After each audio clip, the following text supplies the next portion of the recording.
(2020년 9월 16일) 중국 매체 펑파이에 따르면 란저우시 위생건강위원회는 전날 공식 홈페이지를 통해 지난해 발병한 브루셀라 집단 감염 사태에 대한 조사 결과를 발표했습니다. 중국 간수성 란저우에서 3,000명이 넘는 주민들이 브루셀라병에 감염된 것으로 확인됐습니다. 지난해 7월 24일부터 8월 20일까지 중무 란저우 생물제약 공장이 동물용 브루셀라 백신을 생산하면서 사용기한이 지난 소독제를 사용해 생산 발효시설에서 나온 폐기물이 제대로 살균이 되지 않았고 브루셀라균이 포함된 폐기물이 에어로솔 형태로 외부로 퍼졌다고 합니다. 코로나19에 이은 또 하나의 집단 감염 사태로 불안감이 높아지고 있는 상태입니다. 이렇게 이제까지 해온 중국 공산당의 정체를 보아선 코로나19는 그것이 실수로 만들어진 것이든 고의로 만들어진 인공 바이러스든 우한 연구에서 만들어졌다는 이론은 틀린 것은 아닐 것이라고 생각됩니다. 미국의 망명한 중국의 바이러스 학자 엘리몬 박사의 주장에 의해 지난 12월 우한 코비드19가 중국 군사실험실에서 만들어진 것이라는 증거의 논문이 최초의 사례가 공식적으로 보고되었습니다. 즉 신종 코로나 바이러스 감염증이 중국 우한의 연구소에서 시작됐다고 폭로한 홍콩 출신 박사가 이를 뒷받침하는 논문까지 공개했습니다.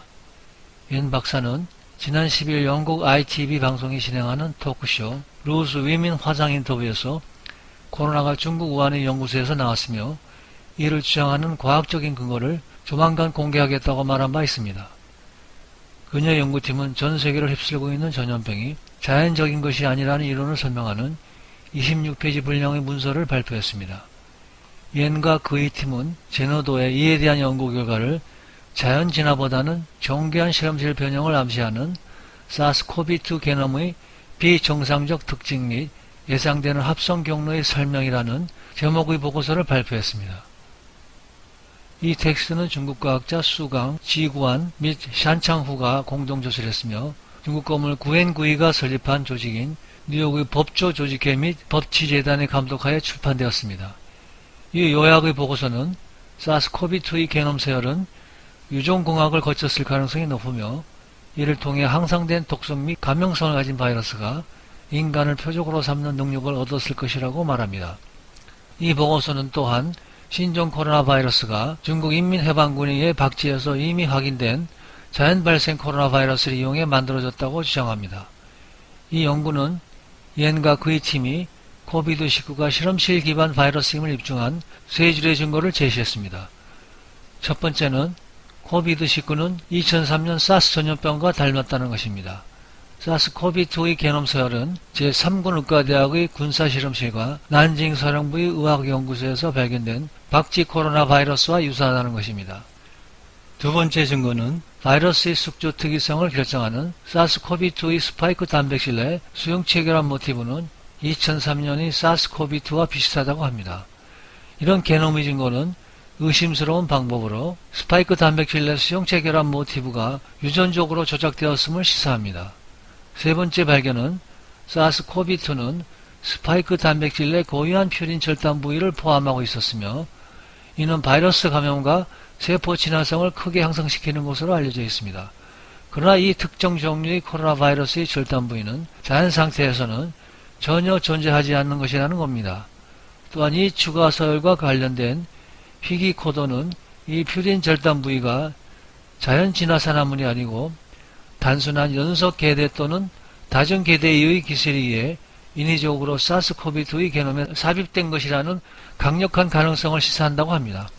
특히 기온이 같은 박쥐 바이러스와 수용체 결합 부위가 다르고 사스와 유사하다는 점은 2008년 중국 우한 연구소의 스정리 박사가 사스 바이러스의 수용체 결합 부위를 박쥐 바이러스와 교체했었고 이번 코로나 바이러스도 같은 방식으로 교체한 것이라며 이와 연관이 있다고 설명했습니다. 이 논문에서는 코로나 바이러스를 만드는 방법도 제시됐습니다. 먼저 사스 세포 결합 부위를 만드는 유전자를 박쥐 코로나 바이러스에 삽입한 후 이때 세포 친화력과 감염력을 높이는 퓨린 분절 부위를 넣고 이어 유전자를 게시하는 부위를 준비 후 효모를 이용해 둘을 합성하고 결과물을 바이러스에 주입합니다. 이 과정은 총 4단계로 구성되어 있고 총 6개월이면 바이러스 제작이 가능하다고 합니다. 옌과 그의 팀에 의하면 코비드-19 박쥐 코로나 바이러스를 사용하여 만든 실험실 제품을 요약하면 새로운 코로나 바이러스는 박쥐 코로나 바이러스 GC45 및 GXC21을 템플릿 또는 백본으로 사용하여 만든 실험실 제품으로 개발되었다고 주장합니다. 이 보고서는 GC45와 GXC21은 2015년 7월부터 2017년 2월 사이에 발견되어 앞서 언급한 군사연구실험실에서 분리 및 특성화된 것이라고 말합니다.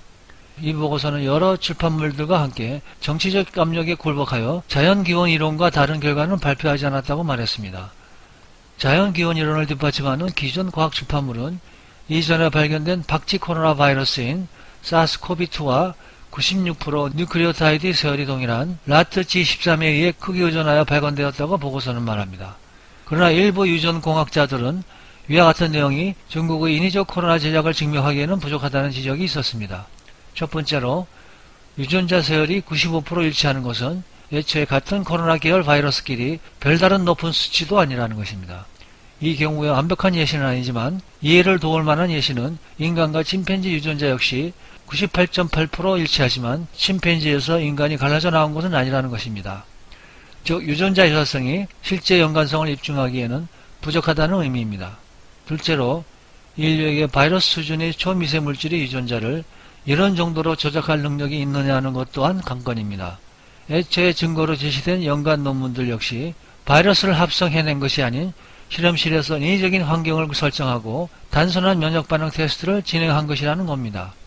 또한 이와 같은 논리로는 코로나 바이러스가 자연적으로 발생하는 것을 입증할 수는 없지만 그 반대로 인위적으로 만들어질 수 있다는 것을 부인할 수도 없다는 것입니다. 다만 앞으로 N 박사 측에서 이를 필두로 추가적인 증거가 나온 다음에 다시 판단해야 할 것이라는 겁니다.